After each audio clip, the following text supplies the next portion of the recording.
Hello বন্ধুরা, আজকে আমি আইছি কুমিল্লা ধর্মসাগর পার্ক। এখানে ঈদগাহ নামে একটা জায়গা আছে, তার পিছনে খুব সুন্দর পার্কটা। ছোট বাচ্চাদের জন্য আসলে অনেক সুন্দর। এই যে দেখা যাচ্ছে অনেক সুন্দর সুন্দর কিন্তু ঘুরনের জায়গা আছে, সুন্দর রাস্তা আছে। তারপর এই যে দেখা যাচ্ছে কিছু প্লেনের মতো ঘুরনের জায়গা। আপনারা আসলে দেখতে পারবেন, এখানে খুব সুন্দর একটা জায়গা।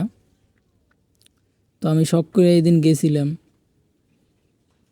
কুমিল্লা ধর্মসাগর পার্ক। এই দেখেন টাকলা কাকু, কাকু ছাদে মাল নাই।